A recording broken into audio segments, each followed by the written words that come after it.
Genesis. It's your friendly neighborhood mailman, the Trojanpear, and I've got another special delivery for you in Trojanpear's Book Club. It's the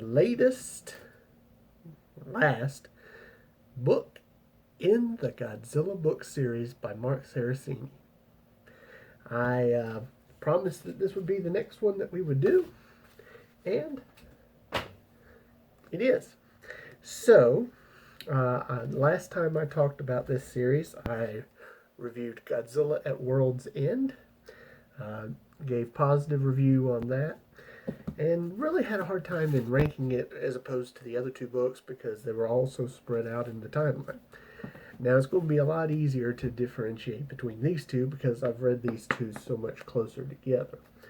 So, let's get into it. If you'll see, this is another one, much like his last book. It's got a very cool design. The Godzilla there's got that little shininess to it. Robot Monsters does it as well. You can see here it's Mechagodzilla, not just the original one from the 70s or even the newer one from the 2000s, but it's actually the one from the 90s. So that's the one that we're dealing with that was around that time. So it was the more recent one. And then, of course, you see down here Anguirus in what looks to be Moscow. So that kind of gives you a little indication of where this might be. Much like with this book, this happened at the end. Some of this is just for cover art's sake, but there is some factualness to some of this at least. Let's begin, as we often do, by reading the back. A fiery rebirth in a river of lava. Talks about a moment that is probably one of the most memorable moments in this book, by the way. From the world's most destructive volcano, Godzilla bursts forth, launching a new reign of kaiju terror. Oh boy, here we go. I love how reading these back parts is in these books is so misleading, and it's already started from the first sentence.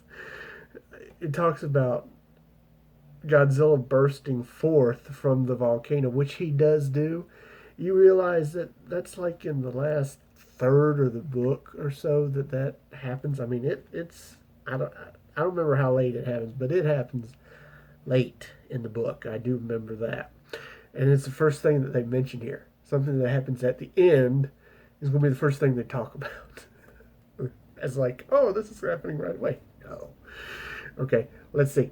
In Montana, the horned dinosaur Baragon begins to graze on cattle. Sounds like something rather nice. He's just grazing on some cattle. While the armored Anguirus wreaks havoc in the Caspian Sea. Okay, now this is much more accurate because this is really what most of the story focuses on. And I'm dead serious about that. Most of this story, you're going to spend a lot of time in Montana, and you're going to spend a little bit of it in the Caspian Sea initially with Anguirus, but then it moves all over, as you'll see here in this reading. It says the world immediately responds. Yeah, they respond, but happens a little late in the book. It says the Russian Republic activates the super robot Mogera, piloted by former Olympian Nadia Nemnova. Okay, that does happen pretty early, relatively early in the book. I mean, it doesn't feel like you get cheated on that. Oh, not at all. While the United States and Japan jointly launch Mechagodzilla. See? Mechagodzilla. Driven by the unlikeliest of pilots, Michael Sullivan, a VR genius and paraplegic. Now, if that name would sound familiar, he was in this one. He was involved as one of the young people in that book. So we have a holdover. Uh, if you think he's going to be one of the feature characters, you would be wrong. Because you get about a chapter early in the book about him and his connection to make Mechagodzilla work, and then you don't really see much involved with him until much, much later in the book.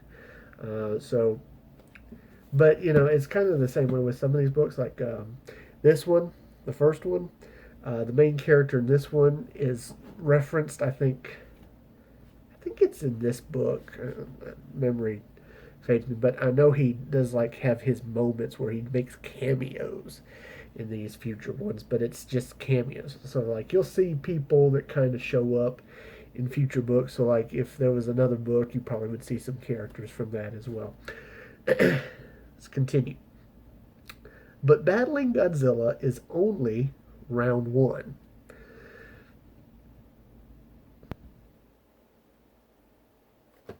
I have a problem with that because that may have been their intention in the book, but it never happened.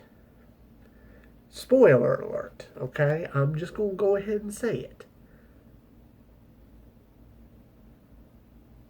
This never happens. Now, Godzilla and Mechagodzilla do fight in the same battle, but not against each other. Okay? So don't let that confuse you. Mechagodzilla never fights Godzilla. Does not happen. Okay.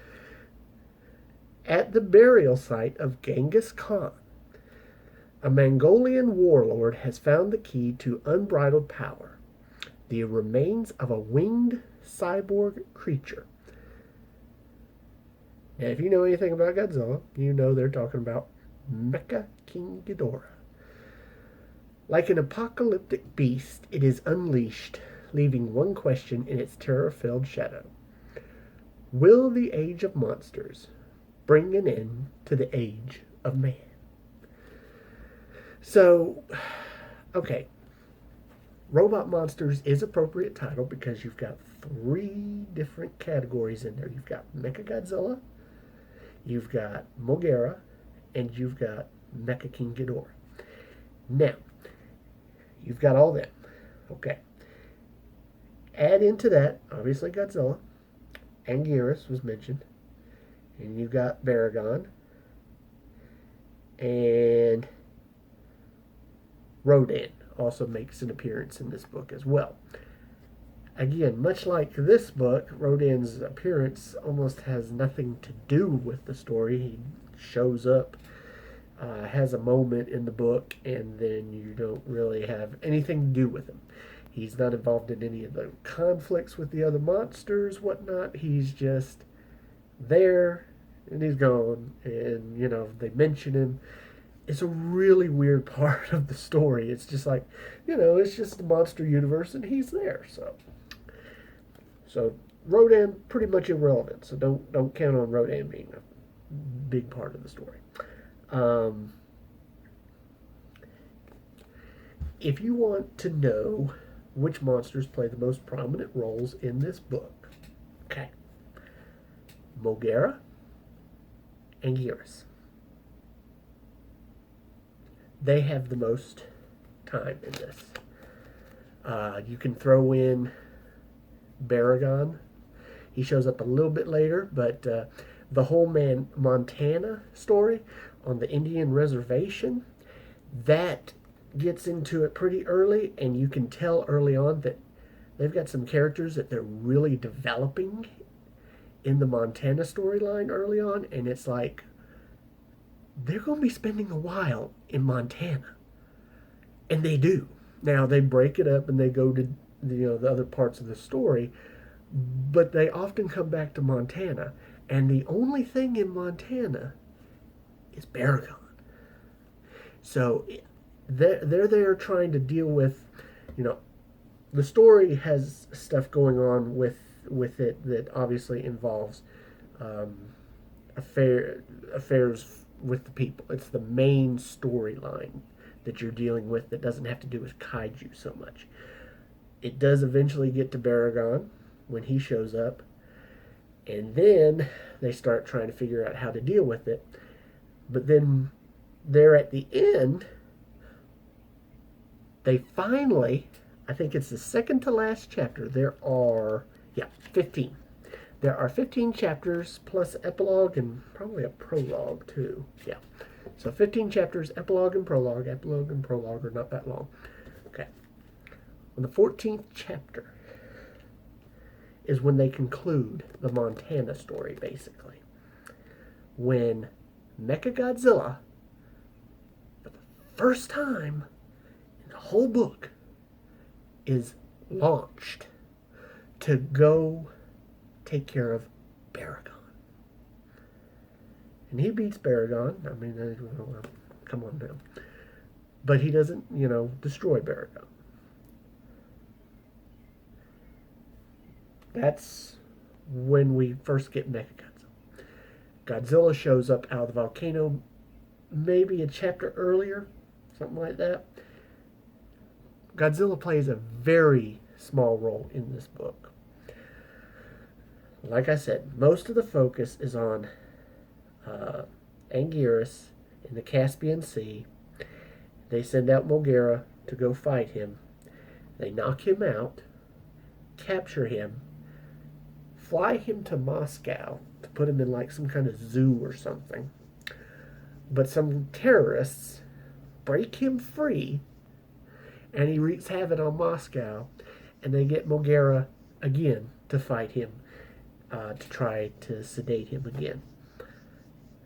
That envelops a great chunk of the kaiju action in the book. You'll see Godzilla one other time early in the book, when he's at the end of this book, where he's in this bed of lava under the earth, and that's actually one of my favorite chapters that it goes through, because it's kind of going through this sort of emotional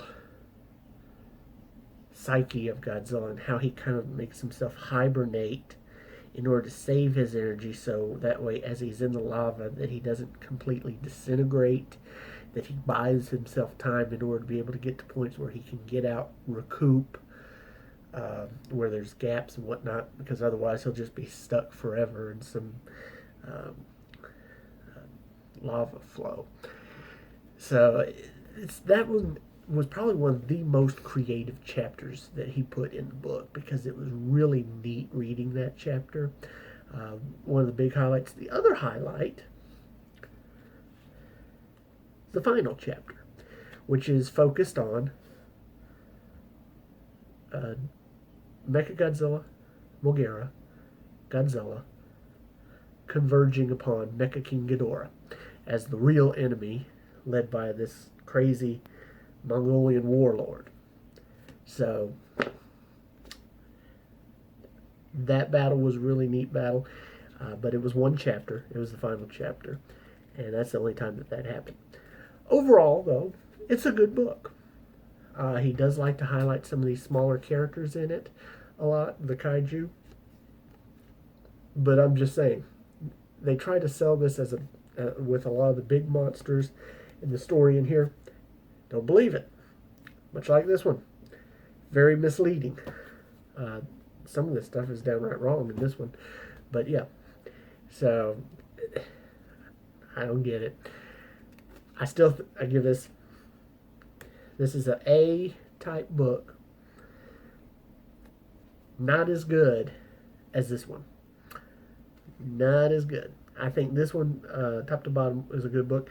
My only issue was how misleading it was, but otherwise, it's a good book, because you had, different kaiju fighting. There was a ton of kaiju in this that you had to keep up with, and they were prominent ones. Gigan, Anguirus, Godzilla, several smaller monsters before he went after Biollante. So there was some disappointments in that, but it was pretty good. I still think maybe this one might be the best one, personally. There is some story arc element to this one that I kind of feel like this one's pretty good too. But this one may be the worst one of the group, possibly, but it's still a good one. I mean, they're all good. They're all worth reading. They're all A books. So, if you're a fan of Godzilla, you'll love it because that's what it is. Now, one other thing I want to mention about it, it's on the bottom, is this was not supposed to be the last book. There was supposed to be another book. Godzilla and the Lost Continent, coming November 1998. It never came. That was after the American Godzilla got released, and that disaster. Toho took back the rights, and so they could not make any more books. You lose the right to use the character, you can't have the book. So he worked on it. If you read at the end of it, you can read about a chapter or so from the book as it was being worked on. But there is no Lost Continent, so we are done with it. Alas. But it is what it is. You always wonder, could it ever happen? It hasn't happened yet, and Legendary got the rights, so I guess we'll never get that. But it would have been nice to at least have read and seen where he was going to go with that story. So that's all I've got here today with the review of the Godzilla book, Godzilla versus the Robot Monsters. Good book, but misleading, like much of the books are in this series, and probably not the best one in the series. In fact, I would probably categorize it as probably my least favorite in the series, but still a good book. Still, it's Godzilla. It's got all the characters in it, and that's the enjoyable part to me. So until next time, I'm not too sure what I'm going to bring next in terms of review, so we'll just have to wait and see. Till then, blessings to all you readosaurus out there. Bye-bye.